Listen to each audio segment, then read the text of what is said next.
To Mrs. Seville, England, July 7th. My dear sister, I write a few lines in haste to say that I am safe and well advanced on my voyage. This letter will reach England by a merchantman now on his homestead voyage from Archangel, more fortunate than I, who may not see my native land, perhaps, for many years. I am, however, in good spirits. My men are bold and apparently firm of purpose. Nor do the floating sheets of ice that continually pass us, indicating the dangers of the region toward which we are advancing, appear to dismay them. We have already reached a very high latitude, but it is the height of summer, and although not so warm as in England, the southern gales, which blow us speedily towards those shores which I so ardently desire to attain, breathe a degree of renovating warmth which I had not expected. No incidents have hitherto befallen us that would make a figure in a letter. One or two stiff gales and the breaking of a mast are accidents which experienced navigators scarcely remember to record, and I shall be well content if nothing worse happens to us during our voyage. Adieu, my dear Margaret. Be assured that for my own sake, as well as yours, I will not rashly encounter danger. I will be cool, persevering, and prudent. Remember me to all my English friends. Most affectionately yours, R.W. To Mrs. Seville, England, August 5th. So strange an accident has happened to us that I cannot forbear recording it, although it is very probable that you will see me before these papers can come into your possession. Last Monday, July 31st, we were nearly surrounded by ice, which closed in the ship on all sides, scarcely leaving her the sea room in which she floated. Our situation was somewhat dangerous, especially as we were compassed round by a very thick fog. We accordingly lay to, hoping that some change would take place in the atmosphere and weather. About 2 o'clock the mist cleared away, and we beheld, stretched out in every direction, vast and irregular plains of ice, which seemed to have no end.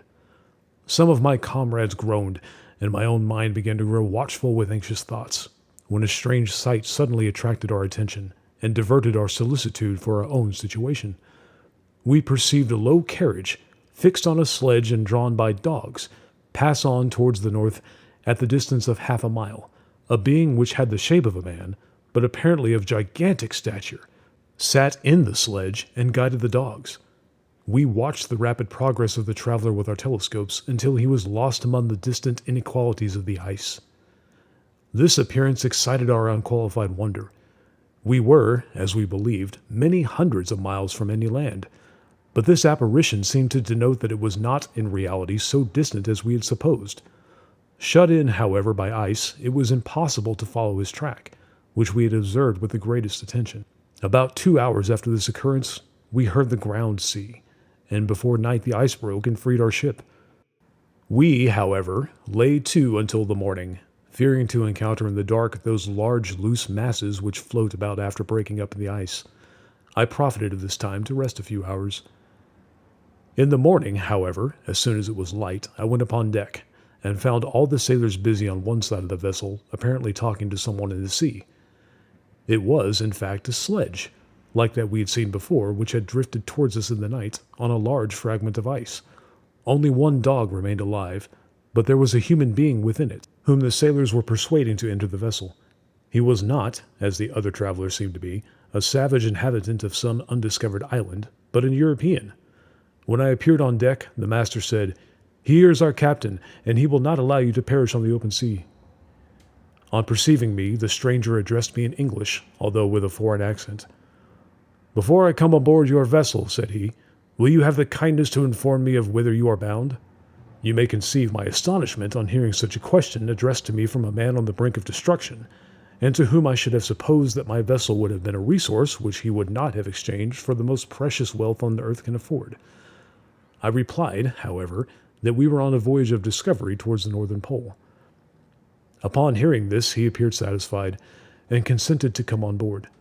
Good God, Margaret, if you had seen the man who thus capitulated for his safety, your surprise would have been boundless. His lips were nearly frozen, and his body dreadfully emaciated by fatigue and suffering. I never saw a man in so wretched a condition.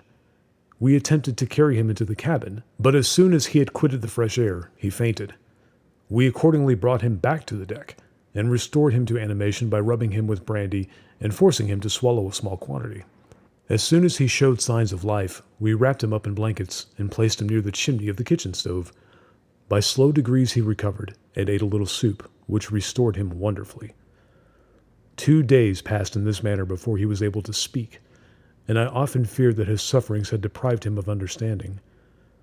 When he had in some measure recovered, I removed him to my own cabin, and attended on him as much as my duty would permit.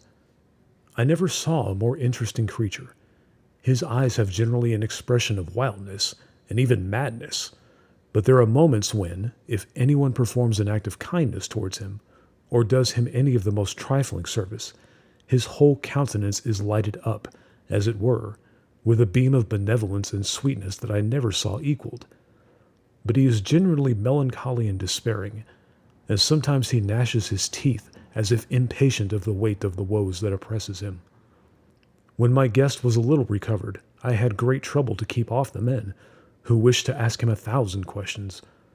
But I would not allow him to be tormented by their idle curiosity in a state of body and mind whose restoration evidently depended on entire repose. Once, however, the lieutenant asked why he had come so far upon the ice in so strange a vehicle. His countenance instantly assumed an aspect of the deepest gloom, and he replied, "To seek one who fled from me." "And did the man whom you pursued travel in the same fashion?" "Yes." "Then I fancy we have seen him, for the day before we picked you up, we saw some dogs drawing a sledge, with a man in it, across the ice." This aroused the stranger's attention, and he asked a multitude of questions concerning the route which this demon, as he called him, had pursued. Soon after, when he was alone with me, he said, "I have, doubtless, excited your curiosity, as well as that of these good people, but you are too considerate to make inquiries. Certainly, it would be indeed very impertinent and inhuman of me to trouble you with any inquisitiveness of mine. And yet you rescued me from a strange and perilous situation. You have benevolently restored me to life." Soon after this he inquired if I thought that breaking up of the ice had destroyed the other sledge. I replied that I could not answer with any degree of certainty, for the ice had not broken until near midnight, and the traveler might have arrived at a place of safety before that time, but of this I could not judge. From this time the stranger seemed very eager to be upon deck, to watch for the sledge which had before appeared, but I have persuaded him to remain in the cabin, for he is far too weak to sustain the rawness of the atmosphere. But I have promised that someone should watch for him, and given him instant notice if any new object should appear in sight. Such is my journal of what relates to this strange occurrence up to the present day. The stranger has gradually improved in health, but is very silent, and appears uneasy when anyone except myself enters his cabin. Yet his manners are so conciliating and gentle that the sailors are all interested in him, although they have had very little communication with him. For my own part, I begin to love him as a brother, and his constant and deep grief fills me with a sympathy and compassion. He must have been a noble creature in his better days, being even now in wreck so attractive and amiable. I said in one of my letters, dear Margaret, that I should find no friend on the wide ocean. Yet I have found a man who, before his spirit had been broken by misery, I should have been very happy to have been possessed as the brother of my heart. I shall continue my journal concerning the stranger at intervals, should I have any fresh incidents to record. August 13th. My affection for my guest increases every day. He excites at once my admiration and my pity to an astonishing degree. How can I see so noble a creature destroyed by misery without feeling the most poignant grief? He is so gentle, yet so wise. His mind is so cultivated, and when he speaks, although his words are cold with the choicest art, yet they flow with rapidity and unparalleled eloquence. He is now much recovered from his illness, and is continually on the deck, apparently watching for the sledge that preceded his own. Yet, although unhappy, he is not so utterly occupied by his own misery, but that he interests himself deeply in the employments of others. He has asked me many questions concerning my design, and I have related my little history frankly to him.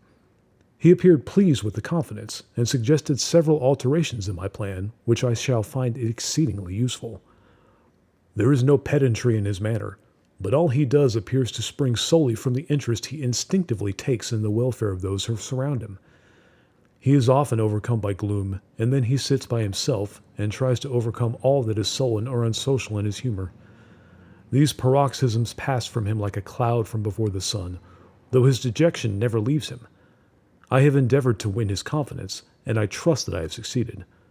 One day I mentioned to him my desire that I had always felt of finding a friend who might sympathize with me and direct me by his counsel. I said I did not belong to that class of men who are offended by advice. I am self-educated, and perhaps I hardly rely sufficiently upon my own powers. I wish, therefore, that my companion should be wiser and more experienced than myself, to confirm and support me, nor have I believed it impossible to find a true friend. I agree with you, replied the stranger, in believing that friendship is not only a desirable but a possible acquisition. I once had a friend, the most noble of human creatures, and am entitled, therefore, to judge respecting friendship. You have hope and the world before you, and have no cause for despair. But I have lost everything, and cannot begin life anew. As he said this, his countenance became expressive of a calm, settled grief that touched me to the heart, but he was silent and presently retired to his cabin.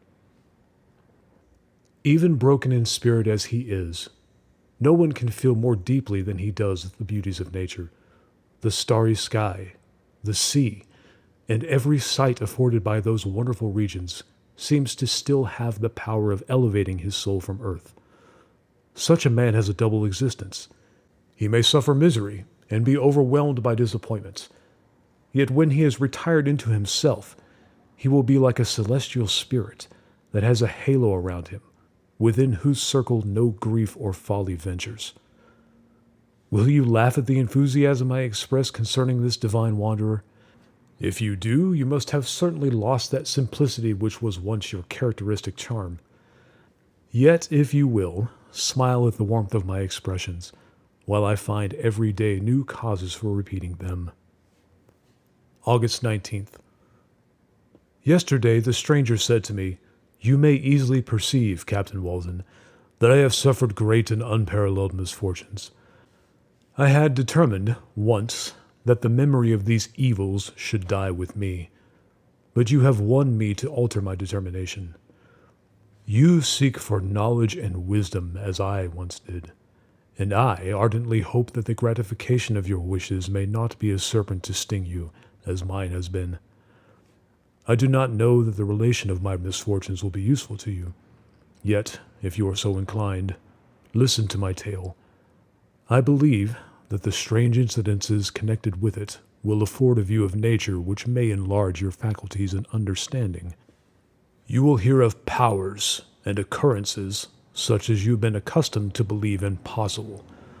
But I do not doubt that my tale conveys in its series internal evidence of the truth of the events of which it is composed. You may easily conceive that I was much gratified by the offered communication, yet I could not endure that he should renew his grief by a recital of his misfortunes. I felt the greatest eagerness to hear the promised narrative, partly from curiosity, and partly from a strong desire to ameliorate his fate, if it were in my power. I expressed these feelings with my answer. "I thank you," he replied, "for your sympathy, but it is useless. My fate is nearly fulfilled. I wait but for one event, and then I shall repose in peace. I understand your feeling," continued he, perceiving that I wished to interrupt him, "but you are mistaken. My friend, if thus you will allow me to name you, nothing can alter my destiny. Listen to my history, and you will perceive how irrevocably it is determined." He then told me that he would commence his narrative the next day when I should be at leisure. This promise drew from me the warmest thanks. I have resolved every night, when I am not engaged, to record, as nearly as possible in his own words, what he has related during the day. If I should be engaged, I will at least make notes. This manuscript will doubtless afford you the greatest pleasure, but to me, who know him, and who hear it from his own lips, with what interest and sympathy shall I read it in some future day? Thank you again for listening to this latest work. If you enjoyed this, I'd be grateful if you subscribed, left me a like, or shared this video with someone who loves these timeless stories. Your support helps me not only do what I do, but also preserves these stories and literary classics for listeners all over the world. Thank you for being here, and I'll see you in the next chapter.